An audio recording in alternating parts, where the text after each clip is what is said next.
હવે જો જેવી રીતે હ્યુમન કેપિટલ જે છે એવી જ રીતે એક વસ્તુ હવે સોશિયલ કેપિટલ. તો સોશિયલ કેપિટલનો મતલબ શું એ કહી શકશો તમે? સોશિયલ કેપિટલ શબ્દથી તમે શું વિચારો છો? ગમે ત્યારે તમે કોઈ પણ શબ્દ જોવો તો એના વિશે વિચારવાનું કે કઈ આઈડિયા આવે છે કે નથી આવતો. અને જ્યાં સુધી એ શબ્દ ન ખબર પડે તો અત્યારે તો ઇન્ટરનેટના જમાનામાં તમે જ્યારે એકલા વાંચતા હોય તમારી રીતે તો ઇન્ટરનેટ ઉપરથી પણ એ શબ્દનો જવાબ ગોતવાની કોશિશ કરી શકો છો. તો સોશિયલ કેપિટલ વિશે તમને કંઈ ખ્યાલ હોય તો ઓકે ચલો. સોશિયલ કેપિટલનો મતલબ શું? મતલબ કે સમાજ જે છે ને, સમાજ ખુદ પણ એક કેપિટલ હોવું જોઈએ. સમાજ ખુદ પણ એક કેપિટલ હોવું જોઈએ કે જ્યારે સમાજના લોકો વચ્ચે અરસપરસ ભાઈચારાની લાગણી હશે તો આ પણ એક રીતનું કેપિટલ જ છે. કેમ? કારણ કે માની લો કે સમાજમાં અંદરો અંદર દુશ્મનાવટ છે તો શું થશે? ક્રાઇમનું પ્રમાણ વધશે, ચોરીનું, ગુનાનું, એ બધાનું પ્રમાણ વધશે. અને એ બધાનું પ્રમાણ વધશે તો નુકસાન જ થવાનું છે ને. અને એની બદલે સોશિયલ કેપિટલ એટલે શું કે સમાજમાં બધા એકબીજા સાથે હળીમળી અને રહેતા હશે, ભાઈચારાનું પ્રમાણ જોવા મળતું હશે, ભેદભાવને એવું બધું નહીં જોવા મળતું હોય તો આના કારણે શું ક્રાઇમને એ બધું ઓછું જોવા મળશે. તો ક્રાઇમને એ બધું ઓછું જોવા મળશે તો એ પણ એક રીતે ઇકોનોમી માટે તો ફાયદાકારક જ છે ને. ખ્યાલ આવ્યો કે ન આવ્યો? ડાયરેક્ટ હું તમને જવાબ કહી દઉં અથવા ચાલો આપણે ઓપ્શન જોઈએ, તમે જાતે આપવાની કોશિશ કરો છો કે સોશિયલ કેપિટલ. તો કોઈપણ દેશની વસ્તીની અંદર લિટરેટ ભણેલા લોકો, સાક્ષર લોકો કેટલા છે એ પહેલું એ કહે છે. બીજું કે stock of building, infrastructure and machines, આ બધાના શેર, બિલ્ડિંગ, ઇન્ફ્રાસ્ટ્રક્ચર અને મશીનના જે શેર હોય એને સોશિયલ કેપિટલ કહે છે.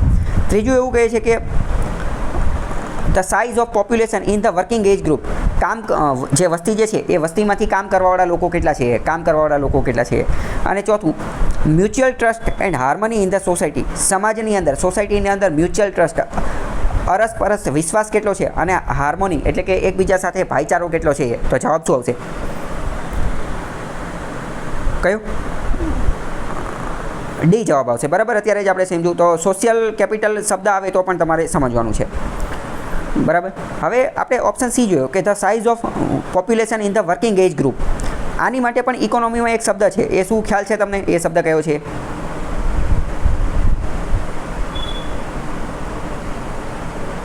એની માટે શબ્દ છે ડેમોગ્રાફિક ડિવિડન્ડ, ડીડી. યાદ રાખી લો, તમે લખવું હોય તો નોટ્સની અંદર લખી નાખો. The size of population in the working age group. તો આને શું કહેવાય? આને ડેમોગ્રાફિક ડિવિડન્ડ કહેવાય. ડેમોગ્રાફિક ડિવિડન્ડનો કોન્સેપ્ટ પણ હું તમને ચલાવી દઉં. 18થી તે 59 સુધીની ઉંમરના વ્યક્તિઓ હોય, 18થી તે 59 સુધીની ઉંમરના વ્યક્તિ હોય ને, એને આપણે એવા માનીએ કે એ સમાજની અંદર કંઈક યોગદાન આપશે. સમાજની અંદર ઇકોનોમિક જીડીપીની અંદર યોગદાન આપશે, કંઈક પોતાનું કામ ધંધો કરી અને પોતાના સ્કિલના માધ્યમથી કંઈક યોગદાન આપશે. કેમ? કારણ કે 18 વર્ષથી નીચા નાના હશે તો એ તો બાળકો હશે, તો એ તો હજી ભણતા હશે, એ તો હજી કોઈ ઇકોનોમિક એક્ટિવિટી કરતા નહીં હોય, તો એ તો ઇકોનોમીમાં કંઈ યોગદાન આપવાના નથી. 59થી ઉપરના હશે તો એ તો વૃદ્ધ હશે, એમને રિટાયર્ડ થઈ ગયા હશે, એ પણ હવે કોઈ ઇકોનોમિક એક્ટિવિટી કરતા હશે નહીં. તો શું પહેલાં તો તમે આ વાત સાથે સહમત છો કે 18થી તે 59 વર્ષની ઉંમરના જેટલા વ્યક્તિઓ હશે એ દેશની ઇકોનોમિક એક્ટિવિટીની અંદર કંઈક યોગદાન આપશે? એ સહમત છો તમે? 59 બરાબર, ઇકોનોમીની અંદર એ યોગદાન આપશે. અને ઇકોનોમિક એક્ટિવિટી અને નોન ઇકોનોમિક એક્ટિવિટી આપણે શરૂઆતના લેક્ચરમાં જોઈ ગયા છીએ.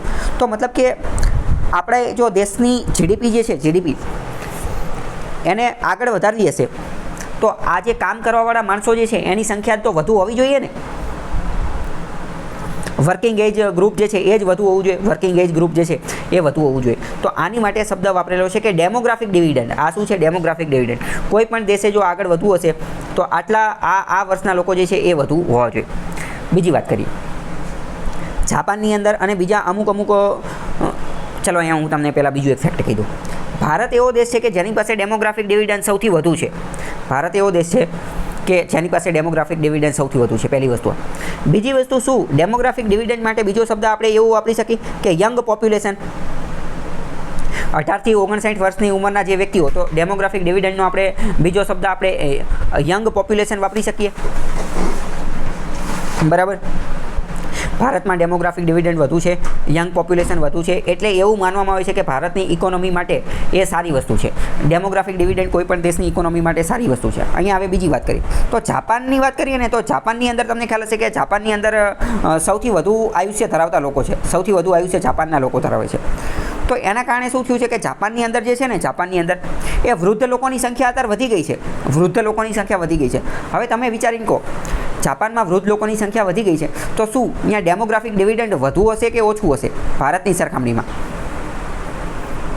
અહીંયા ડેમોગ્રાફિક ડિવિડન્ડ કેવું હશે? ઓછું હશે. ડેમોગ્રાફિક ડિવિડન્ડ અહીંયા ઓછું હશે. અને અહીંયા ડેમોગ્રાફિક ડિવિડન્ડ ઓછું હશે તો શું ત્યાંની ઇકોનોમિક એક્ટિવિટી ભારત જેટલી મજબૂત, ભારત જેટલી સારી હશે કે ભારત કરતાં ઓછી હશે ડેમોગ્રાફિક ડિવિડન્ડના સંદર્ભમાં? ભારત કરતાં ઓછી હશે. બરાબર.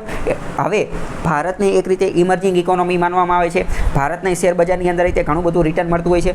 ભારતની ઇકોનોમી પાછળ એક સૌથી વિશ્વના દેશો ભારતને એક આશાની કિરણે જોવે છે. એની પાછળનું એક કારણ એ પણ છે કે ભારત પાસે DD, demographic dividend, young population છે. બીજા એક પણ દેશ પાસે આટલી પોપ્યુલેશન છે નહીં. ચીન પાસે છે, પણ ચીનમાં તે જે તે સમયે 1 ચાઇલ્ડ પોલિસી, 2 ચાઇલ્ડ પોલિસી એવું બધું કરી નાખ્યું હતું. એના કારણે ત્યાં પણ અત્યારે જે છે એ પોપ્યુલેશન, વસ્તી ઘટી રહી છે. યુરોપના પણ ઘણા બધા દેશોની અંદર વસ્તી જે છે એ ઘટી રહી છે. આ વખતે યુપીએસસીએ પ્રશ્ન પૂછી લીધો કે નીચેનામાંથી કયા દેશમાં છે કયા દેશોની અંદર વસ્તી જે છે ઘટી રહી છે? જાપાનની અંદર ઘટી રહી છે, ઇટલીની અંદર ઘટી રહી છે, સાઉથ કોરિયાની અંદર ઘટી રહી છે. મોસ્ટ ઓફ યુરોપના ને એ બધા દેશોની અંદર વસ્તી ઘટી રહી છે. વસ્તી ઘટશે તો શું થશે? તો કે ડેમોગ્રાફિક ડિવિડન્ડ ઘટશે. ખ્યાલ આવ્યો કે ન આવ્યો?